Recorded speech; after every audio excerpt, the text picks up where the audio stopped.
turn, there's rats. Welcome back to part 2 of our coverage of the scandal of the charity Leverhulme Park. The first thing we want to say is thank you for watching, thank you for sharing, and please share this new video. If you haven't watched the previous video, I highly recommend to do so, as it covers the scandal of the charity and Clifford Morris's involvement. This video, part 2, covers the planning meeting that approved the Bolton Council application for them to build on charity land held by the charity Leverhulme Park. We want to establish the following regarding planning meetings. There are no records kept of the votes cast by councillors, only the votes themselves. There are no records kept of the statements or motions raised by councillors when approving or denying a planning application. Finally, all opposition parties requested the investigation by PASS, Planning Advisory Service, because they wanted real change and accountability to take place in planning. We'd like to just take a quick moment to state that this is our interpretation of events, and we allege that the scenarios took place in the way that we perceived it. It is not an established fact.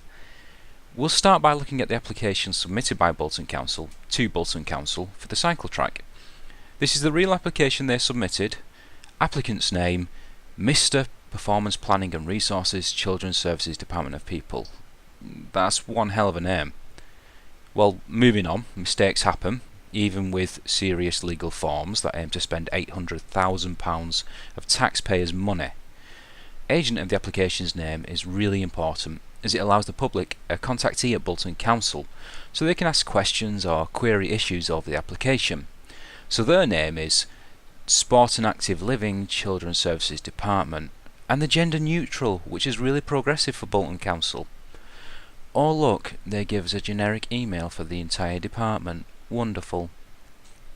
Well, they've hid the agent of the application's name so far, but they can't get around legally signing this application without the agent's name, and the agent's name is McGoyhe? Wow, just McGoyhe, and also they appear to be gender neutral as well. We're going to save you the trouble of following us on this merry-go-round of an application to find the agent of the application. McGoyhe does have a first name, and he's not just a massive fan of Prince, he's actually the architect, despite the fact he signed the document as the agent of the application.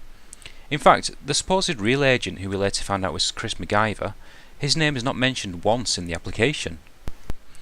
The previous 2 applications for this cycle track had been filled in correctly without a single mistake. Those 2 previous applications have been withdrawn though. So in our opinion, this is not incompetence, this is clearly deceptive to prevent any single individual being accountable for this planning application. After finding out about these inaccuracies in the planning application, we phoned planning at Bolton Council. We asked, why has the architect legally signed the document as the agent of the application? Why is there no name for the applicant or agent? And why the signatory, McGoyhe, is such a big fan of Prince? Well, we didn't ask the last one, but they went away and spoke to somebody higher up, and their official statement to us was, it's not an issue, they're a Bolton Council employee.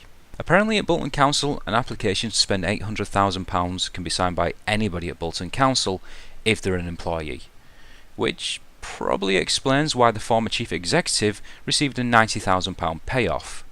It was probably signed off by a cleaner who took a break and then started doodling on papers left out on the council leader's desk. The application so far has not portrayed a good start for Bolton Council. Well, here to make it worse is a Labour councillor, the chair of planning, introducing Chris MacGyver from Sports and Active Living as the agent of the application. A little odd considering the agent of the application is legally McGoyhe. I'm the chairman of the planning committee, and I'll just explain the process this morning here. Okay, this is a site visit. It's actually for members just to come and have a look at the actual location of the actual site, the application itself. What I'll do, Chris is the applicant from the council. Speak up, please.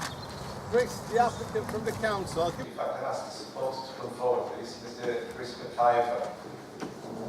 But as you know from our previous video, when it comes to what is and isn't legal, it's Bolton Council and they're a law unto themselves. So things are already starting to look a little dodgy with this application that is directly connected to the charity Leverhulme Park.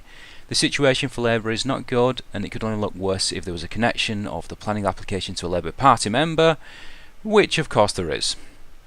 Labour Councillor John Byrne is the Cabinet Member for Culture, Youth and Sports. This is his project.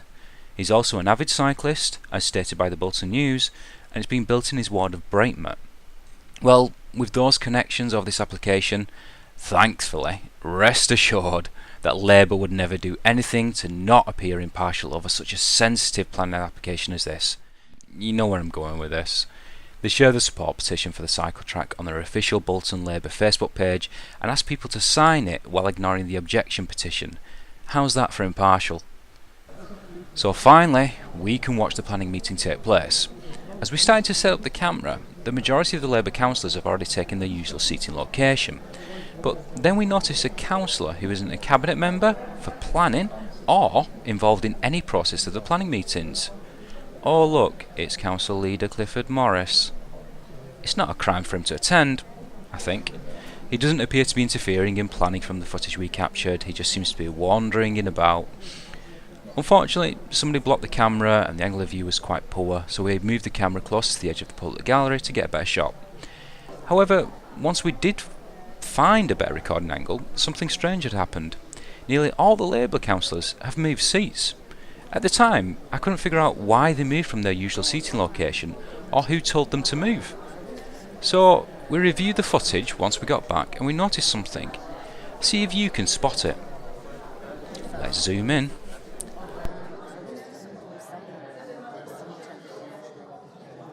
Let's watch it in reverse. Let's slow it down. Let's loop it. Okay, we're going to draw the line at adding music. This is actually quite serious. Council Leader Clifford Morris attending planning, and we can clearly see him pointing for what we presume is the Deputy Mayor to move seats to a new location.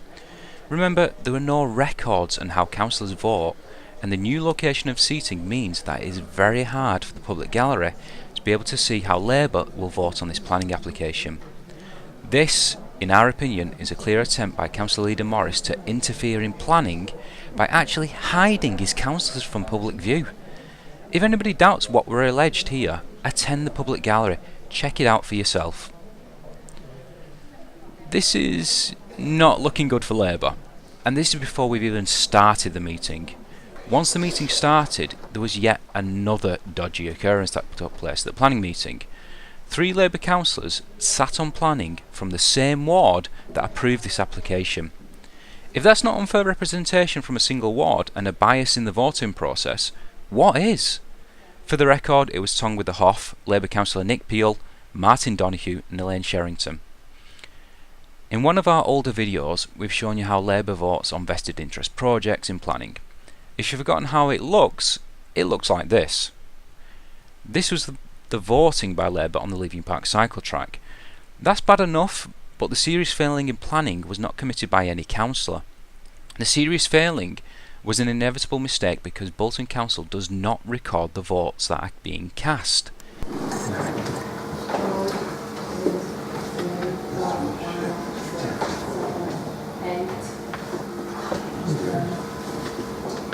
Abstentions.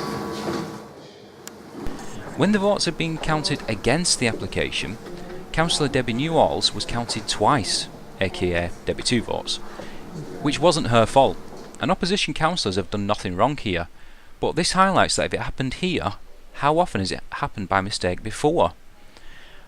There are many serious failings with planning, and we're quite tempted to do a video on the investigation by PASS, Planning Advisory Service.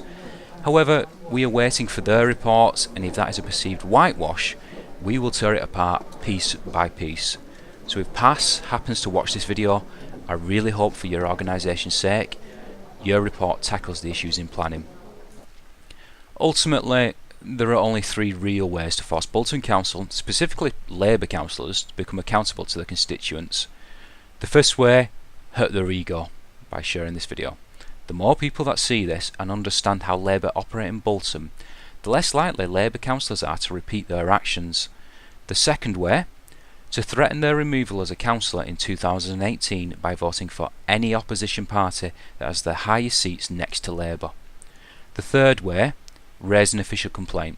If you are unhappy with Bolton Council's answer to your complaint, raise it to the Chief Executive. If it is still an unacceptable answer, take your case to the Ombudsman. Please do not let apathy prevent you from holding this council to account. They want you to give up and go away so they can continue to do as they please. Thank you for watching. We're going to try and move on from the scandal of the Charity Leverhulme Park and come back to Aersons and the 300k in our next video. I'm sure you'd all like to see exactly what Council Leader Morris said in answer to questions put forward to him in the Council Chamber, and we'll be providing that for you. Morris out.